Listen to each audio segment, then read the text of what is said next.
तो hello everyone, this is Jainam Shaikh. तो आज हम करने वाले हैं गोल्ड के एनालिसिस और देखते हैं जी हमें जो आने वाला नेक्स्ट वीक है क्या पॉसिबिलिटी मिल सकती है। तो स्टार्ट करते हैं जी डे वन के टाइम फ्रेम में। तो डे वन के टाइम फ्रेम में जो स्ट्रक्चर हमारे पास डेवलप हो चुका है, तो फाइनली गोल्ड ने ये वाली रेंज ब्रेक कर दी है। रेंज ब्रेक करने के बाद प्राइस ने अपना एक ये वाला हाई लगाया। तो हाई लगाने के बाद अभी जो हमारे पास स्ट्रक्चर डेवलप हुआ पड़ा है, तो वो देखते हैं कि किस लेवल पे बना पड़ा है। तो यहाँ से जी हमारे पास स्ट्रक्चर हुआ बुलिश में शिफ्ट, और इस तरह से अपना हाई लो लगाता हुआ ये एक हाई लगाया गोल्ड ने। तो ये वाला हाई लगाने के बाद प्राइस अभी रिट्रेसमेंट के लिए डाउन आ रही हैं। तो डाउन हमारे पास जो डे वन के टाइम फ्रेम में जो फर्स्ट जोन है बाइंग के लिए, वो है यही, जिस लेवल पे फ्राइडे वाले दिन मार्केट ने टैप कर लिया है। तो अभी चलते हैं फोर एज के टाइम फ्रेम में कि फोर एज के टाइम फ्रेम में हमारे पास क्या स्ट्रक्चर बना हुआ है। तो फोर एज के टाइम फ्रेम में स्ट्रक्चर हमें ये एक हाई लगाया, down and break of structure है। यहाँ से प्राइसेस ने अप साइड पर हमें मूव दिया, और हमारे पास एक ऑर्डर ब्लॉक यहाँ पे पड़ा हुआ था। सिंपली प्राइस ने वहाँ पे टैप किया और स्ट्रक्चर बाय साइड में शिफ्ट किया। और फोर आई के टाइम फ्रेम में हमारे पास एक इस लेवल पे पैटर्न भी बना था, हेल्डर शोल्डर का आप बोल लें या क्यू एम एल पैटर्न बोल लें। और break of structure, retracement, break of structure, retracement and higher high बनाता हुआ गोल्ड इस वक्त ऊपर जा रहा है। ये एक रिट्रेसमेंट है जो फर्स्ट जोन है इसी लेवल पर। यहाँ से हम एक्सपेक्ट कर सकते हैं कि प्राइस दोबारा से अपना एक अप साइड पर मूव दिखाई दे। एंड चलते हैं जी वन एच के टाइम फ्रेम में कि वन एच के टाइम फ्रेम में हमारे पास किस लेवल का स्ट्रक्चर शिफ्ट हुआ पड़ा है। तो एच वन के टाइम फ्रेम में मैं आपको एक और चीज़ बताना चाहता हूँ कि जो हमारे पास प्राइस एक्शन डेवलप हुआ पड़ा है, तो उसे हम किस तरीके से ऑब्जर्व कर सकते हैं।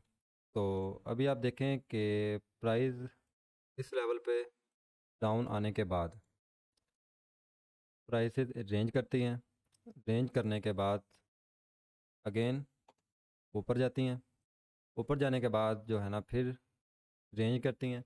रेंज करने के बाद अपसाइड, और यहाँ से प्राइस ने एक दफ़ा रेंज किया।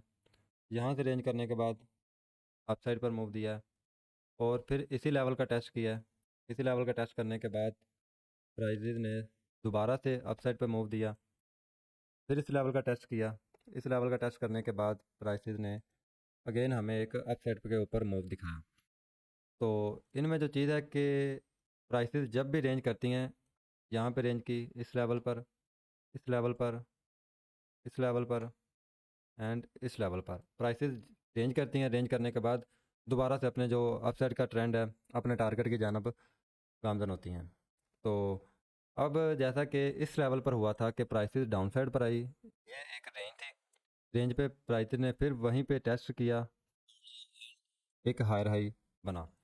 हायर हाई बना तो इस वक्त जो हमारे पास जो लास्ट रेंज हुई थी या लास्ट बाइंग आप बोल सकते हैं, जैसे कि स्मार्ट मनी ने जो लास्ट बाइंग की थी वो की थी जी इस लेवल पर। इस लेवल पर स्मार्ट मनी ने बाइंग की एंड अप साइड पर मूव दिया। तो इससे पहले हमारे पास जो बाइंग हुई थी, इससे पहले जो हमारे पास जो बाइंग हुई थी वो हुई थी इस लेवल पे। उसके बाद फिर प्राइसेस ने रेंज की इसी लेवल पर, ये लेवल ब्रेक नहीं किया, इसी लेवल पे सपोर्ट लिया। तो इस दफ़ा भी हम जो है एक्सपेक्ट कर सकते हैं कि प्राइसेस इस लेवल से नीचे ना आए। टेस्ट किया एंड उसके बाद फिर अपसाइड के ऊपर मूव दे सकती हैं। तो ये तो हो गया एक प्राइस एक्शन की। तो दूसरा इस वक्त जो हमारे पास है कि गोल्ड, ये एक रिट्रेसमेंट में काउंट किया जाए कि क्या ये एक रिट्रेसमेंट है, क्या ये सेलिंग है। तो हमने अक्सर देखी नहीं ऐसी सेलिंग। अक्सर जो गोल्ड करता है, तो अगर गोल्ड ने गिरना होता तो वो एक ऐसे कैंडल बनती है, ऐसे यानी कि बहुत ज़्यादा स्पीड से अपसाइड में जब मूव दे रहा था पहले, तो वो बहुत एक हायर हाई बनाता हुआ ऊपर जाता है। लेकिन जब हम देखते हैं कि जब गोल्ड सेलिंग की तरफ आता है तो गोल्ड एक स्ट्रॉन्ग सेल में हो जाता है, यानी कि काफ़ी ज़्यादा बायर के मुकाबले में बायर्स एक स्टेप बाय स्टेप लेके ऊपर जाते हैं गोल्ड को, लेकिन जो सेलर हैं वो एक हैवी सेलिंग जिसे कह सकते हैं आपके गोल्ड बहुत बुरा गिर जाता है। तो ऐसा होता हुआ नज़र नहीं आ रहा फिल वक्त। ऐसे वक्त क्या है, गोल्ड बहुत आराम से, जैसे कह सकते हैं कि छोटी छोटी कैंडल बनाता हुआ डाउन साइड पर आ रहा है। तो ये मेरी नज़र में गोल्ड इस वक्त सेल शेल नहीं है। आप बाइंग की अपॉर्चुनिटी देखें, जहाँ पे भी आपको बाइंग के अच्छा एरिया मिलता है। अगर आपको यहाँ पर M15 या M5 में स्ट्रक्चर शिफ्ट मिलता है तो आप बाई साइड पर जा सकते हैं। तो ये तो हो गया जी बाई साइड का लिया, जो प्राइस एक्शन हमें बता रहा है ये तो होगी उसकी स्टोरी। तो ये एक सपोर्ट लेवल है इस लेवल पर। तो अगर यहाँ से हमें स्ट्रक्चर मिलता है बाय का तो हम यहाँ से बाइंग की अपॉर्चुनिटी देखेंगे। तो अभी प्राइस ने जो है यहाँ से सेल होने के बाद, इस लेवल पे सेल होने के बाद फिर वक्त प्राइस एक आ चुकी है रेंज में H1 की। तकरीबन 6-7 कैंडलें एक ही पॉइंट पर बनती हुई हमें नज़र आ रही हैं। तो हो सकता है कि मोमेंटम जो है वो सेलिंग की तरफ था, लेकिन अब कम होता हुआ हमें नज़र आ रहा है। तो प्राइसेस अगर यहाँ पर रेंज करती हैं कुछ इस लेवल पे, अगर प्राइसेस हमें रेंज करती हुई नज़र आती हैं तो इसके ब्रेकआउट होने के बाद रीटेस्ट पर हम एक बाय एक्सपेक्ट कर सकते हैं इस लेवल से ही। तो अगेन चलते हैं जी M15 में कि M15 में क्या स्ट्रक्चर डेवलप हुआ है।